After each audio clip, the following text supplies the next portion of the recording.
नमस्कार, मैं हूं राज और आप देख रहे हैं प्योर पॉलिटिक्स। आज मैं आपको बताऊंगा कि कैसे मोदी सरकार ने कश्मीर के जिहादी आतंकवादियों से निपटने के लिए अब एक नया प्लान बनाया है। अब कश्मीर के आतंकियों की खैर नहीं है, क्योंकि सरकार ने यह फैसला कर लिया है कि अब आतंकियों के साथ कोई रियायत नहीं बरती जाएगी।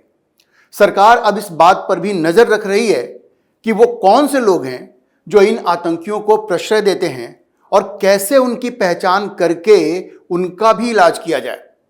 जैसा कि हम सब लोग जानते हैं कि जम्मू कश्मीर में, खासकर जम्मू में आतंकी घटनाओं में एकाएक काफी बढ़ोतरी आई है। पहले वैष्णो देवी जा रहे श्रद्धालुओं पर आतंकियों ने हमला किया और उसके बाद से लगातार सेना और आतंकियों के बीच झड़पों की खबरें आ रही हैं। यह थोड़ा सा अलग है, पहले सेंटर कश्मीर होता था, लेकिन जब से कश्मीर में आतंकवाद की घटनाओं में कमी आई है उसके बाद से ये जम्मू को उन्होंने नया निशाना बनाया है। अब जो जम्मू में जो झड़पें हो रही हैं उनमें ये जिहादी आतंकवादी तो मारे ही जा रहे हैं, लेकिन साथ में हमारे बहुत सारे बहादुर जवान, ऑफिसर्स वो भी मारे जा रहे हैं। आपको पता है कि ये आतंकवादी जो हैं ये बेसिकली मूल रूप से जिहादी हैं, रेडिकल इस्लाम से प्रभावित हैं। वो मरने के लिए ही आए हैं, तो उनका मरना कोई बड़ी बात नहीं है, लेकिन उनसे झड़प में जो हमारे जवान मारे जा रहे हैं, हमारे ऑफिसर्स मारे जा रहे हैं, वो चिंता की बात है। उनसे निपटने के लिए कोई भी ढुलमुल नीति काम नहीं आएगी और मोदी सरकार ने इसी बात को ध्यान में रखकर एक नई नीति बनाई है, जिसका बड़ा साफ उद्देश्य है इन जिहादियों को जहन्नुम पहुंचाना, जहां वो जैसा चाहते हैं अपनी 72 हूरों से मिल सके, जिसके लिए वो इतने बेताब रहते हैं। अब मोदी सरकार की इस नई नीति का खुलासा किया है गृह राज्य मंत्री नित्यानंद राय ने। बुधवार को राज्यसभा में नित्यानंद राय ने कहा कि जम्मू कश्मीर में सक्रिय आतंकवादी या तो जेल जाएंगे या फिर जहन्नुम भेजे जाएंगे। उन्होंने बिल्कुल साफ कर दिया कि मोदी सरकार आतंकवाद को बिल्कुल बर्दाश्त नहीं करेगी। अब एक बात समझने की है, उन्होंने भले ये कहा, गृह राज्य मंत्री नित्यानंद राय ने, कि सक्रिय आतंकवादी या तो जेल जाएंगे या फिर जहन्नुम जाएंगे, लेकिन संकेत यही है कि उन्हें सीधे जहन्नुम ही भेजा जाएगा। क्योंकि वो मंत्री हैं और कोई भी मंत्री साफ साफ ऐसा नहीं कह सकता, संकेतों में ही कह सकता है। इसलिए संकेत बिल्कुल स्पष्ट है कि उन्हें अब जेल भी नहीं भेजा जाएगा, सीधे उनको जहन्नुम ही भेजा जाएगा। ये मोदी सरकार की नई नीति है। अब एक बात और भी आप समझ लीजिए, जैसा मैंने पहले कहा था कि सरकार इस बात पर भी नजर रख रही है कि इन आतंकियों को कौन पनाह दे रहा है। यह संभव नहीं है कि पाकिस्तान से आतंकी आए, इनमें से ज्यादातर पाकिस्तान से आए हुए आतंकी हैं, लेकिन जब तक लोकल लेवल पे उनको सपोर्ट नहीं मिलेगा वो कुछ नहीं कर सकते। इसलिए सरकार की नजर अब उन लोगों पर है जो उनको लोकल लेवल पे पनाह दे रहे हैं, और सरकार और पुलिस और जो सेना है वो अब उनको खोज कर निकालने की कोशिश कर रही है, और ये नई नीति का अंग है कि उन्हें खोज कर निकाला जाएगा। अब मीडिया में जो खबरें आ रही हैं उनके मुताबिक आतंकवादियों के समर्थकों और कार्यकर्ताओं को गिरफ्तार करने का काम शुरू कर दिया गया है और उनके खिलाफ एक बहुत बड़ा क्रैकडाउन भी शुरू कर दिया गया है, और इसका असर आप देख सकते हैं जम्मू में और कश्मीर में। मोदी सरकार की आतंकवाद के प्रति जीरो टॉलरेंस की नीति को अंडरलाइन करते हुए नित्यानंद राय ने कहा राज्यसभा में कि 2019 में अनुच्छेद 370 के हटने के बाद से सुरक्षा बलों ने इस क्षेत्र में लगभग 900 आतंकवादियों को मार गिराया है। उन्होंने यह भी कहा कि 2004 से 2014 के बीच, जब केंद्र में यूपीए की सरकार थी, तब जम्मू कश्मीर में आतंकवाद की 7,217 घटनाएं हुई थी। 2014 में जब भाजपा सत्ता में आई, और इस साल 21 जुलाई तक, 2014 से 21 जुलाई तक यह संख्या घटकर 2,259 रह गई है। पहले जो 7,000 से ज्यादा संख्या थी वो अब घट के 2,259 रह गई है। उन्होंने राज्यसभा को यह भी बताया कि 2004 से 2014 के बीच 2,829 नागरिकों और सुरक्षा कर्मियों की जान गई, और 2014 के बाद से यह संख्या 67% कम हुई है। इसके अलावा आतंकवादी घटनाओं में भी 69%, 69% की कमी आई है। देखिए, नई नीति में एक बात का बिल्कुल ख्याल रखा गया है कि सिर्फ आतंकवादियों के खिलाफ कार्रवाई करने से कुछ नहीं होगा, उनके पूरे नेटवर्क को खत्म करना पड़ेगा, उनके पूरे इकोसिस्टम को खत्म करना पड़ेगा। ये इकोसिस्टम में बहुत सारे लोग हैं, लोकल लेवल पे सपोर्ट है, पुलिस में लोग हैं, पॉलिटिकल लीडर्स हैं, महबूबा मुफ्ती, फारूक अब्दुल्ला, उमर अब्दुल्ला जैसे नेताओं पर सरकार को नजर रखना होगा, जो इन आतंकियों के मारे जाने पर उनके घर जाते हैं और उनके साथ सहानुभूति जताते हैं। सोचिए, हमारे ऑफिसर्स मारे जाते हैं, हमारे पुलिसमैन मारे जाते हैं, उनको इसकी परवाह नहीं है, लेकिन जब कोई एक आतंकवादी मारा जाता है तो ये जो पॉलिटिकल लीडर्स है, जो वहां के लोकल पॉलिटिकल पार्टीज को चलाते हैं, वो उनके घर पे जाकर के उनके साथ सहानुभूति जताते हैं।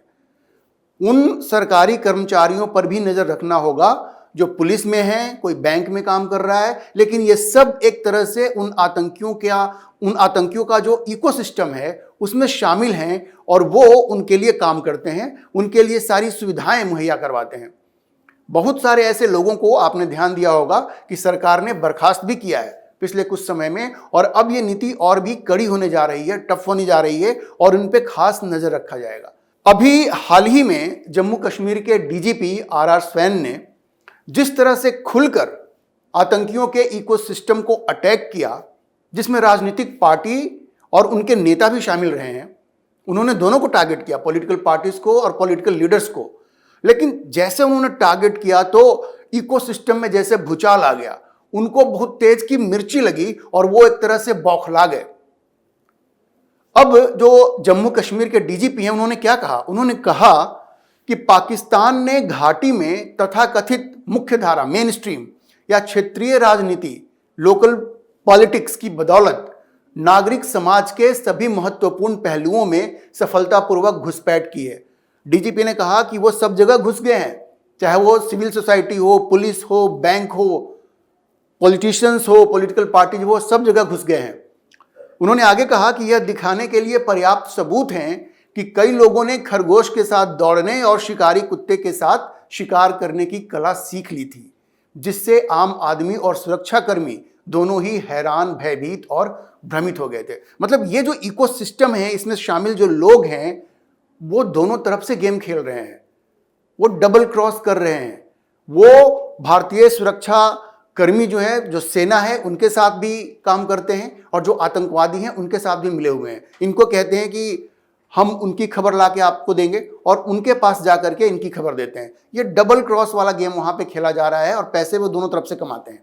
जम्मू कश्मीर के डीजीपी ने कहा कि आतंकवाद में नए भर्ती हुए लोगों को खत्म करने की अनुमति दी गई, वो तो दी गई, और उसे मौन प्रोत्साहन भी दिया गया, लेकिन भर्ती में मदद करने वालों और वित्त की व्यवस्था करने वालों की कभी जांच नहीं की गई।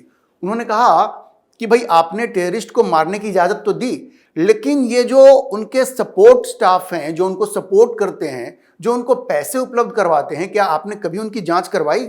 आपने नहीं करवाई। उन्होंने आगे कहा कि एसपी रैंक के अधिकारियों को गिरफ्तार कर आतंकवादियों के साथ जेल में डाल दिया, जबकि उन्होंने कभी कोई अपराध नहीं किया था। उन्होंने कहा कि देखो, अपने पुलिसमैन को ही आपने टारगेट किया और उनके अपराधियों के साथ डाल दिया आपने उनको। मतलब कि जिस इकोसिस्टम पे अटैक किया जाना था, उसको छोड़ करके जो लोग आतंकवाद के खिलाफ लड़ रहे हैं, कई बार हम लोगों ने उनको ही पनिश कर दिया।